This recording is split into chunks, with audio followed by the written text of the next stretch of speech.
Bonjour à tous et bienvenue à ce live qui porte sur le tableau de Carnot. Suite de l'exercice numéro 1, fonction à 4 variables. Fonction à 4 variables.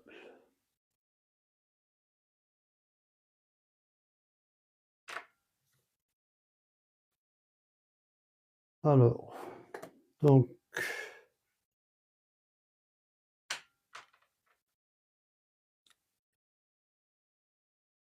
je commence par le premier exemple.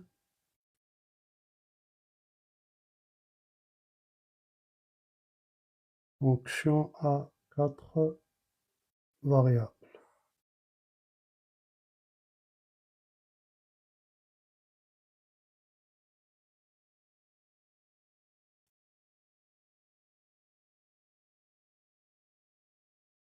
Donc, je trace le tableau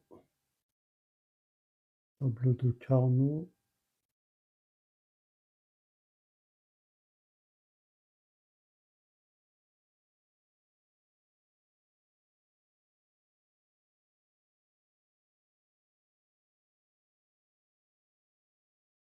Le premier tableau de Carnot à 4 variables d'entrée.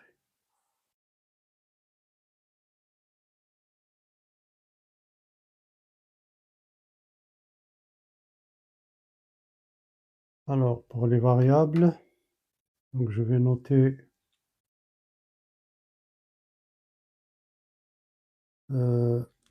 x,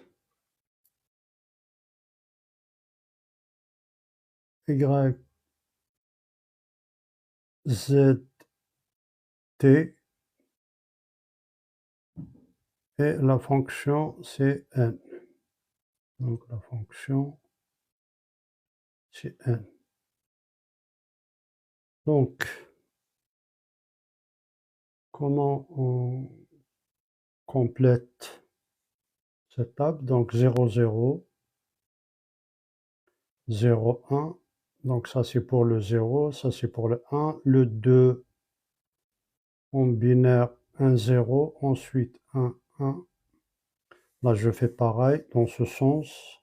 0 c'est 0, 0. Le 1 c'est 0, 1.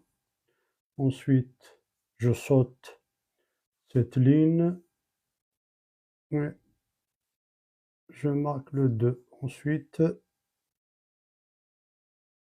je reviens à la troisième ligne pour le 3. Donc 0, 1, 2, 3. 0, 1, 2, 3. Alors, pour le premier exemple, donc j'ai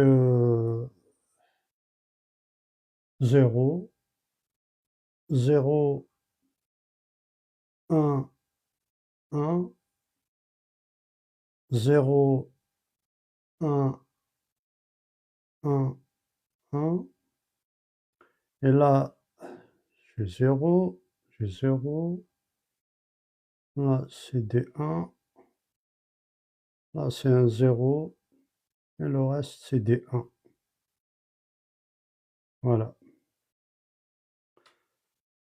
Donc, on veut simplifier donc cette table et faire sortir l'équation de n à partir de cette table. Bien, donc on a vu les 7 règles à appliquer, les 7 règles de Carnot. Donc je fais le groupement des 1. Groupement des 1. Donc j'ai ces 4 1 et ces 4 1 sont adjacents, donc je peux faire ce groupement.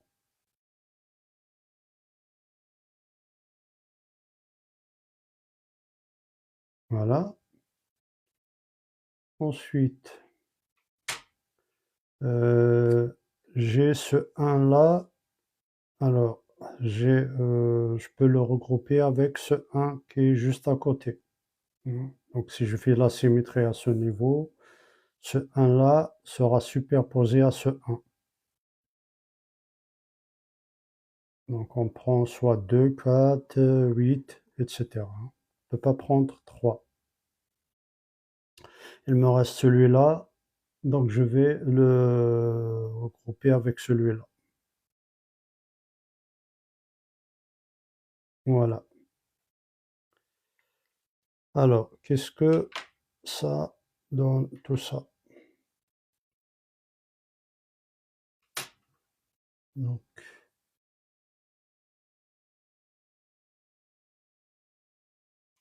alors, pour la partie bleue,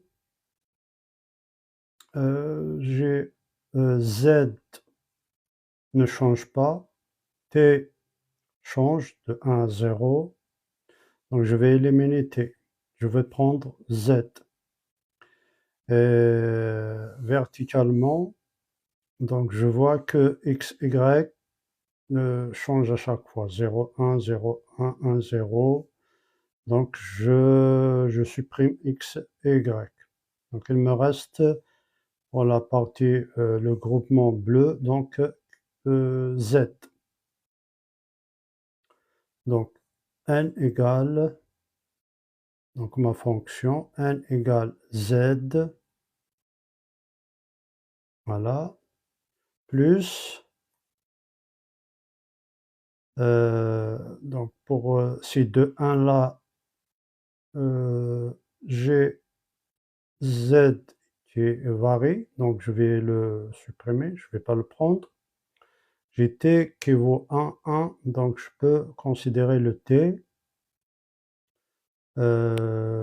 Et pour X, Y, hein, donc j'ai X bar, Y, Z. X bar, Y, Z. X bar, Y, Z. Voilà, plus, ou bien, ou. Donc maintenant, je regarde ces deux 1 là, à part. Donc j'ai Z qui prend à la fois la valeur 0 et 1, donc je ne peux pas le prendre. Je prends T, et je prends X, Y bar. Donc, ça donne X, Y bar, T. Donc, ma fonction, finalement, n égale Z, où X bar et Y et Z, où X et Y bar et X et Y bar et je viens ici, ça veut dire c'est un point, c'est un et logique. Là, c'est un ou logique.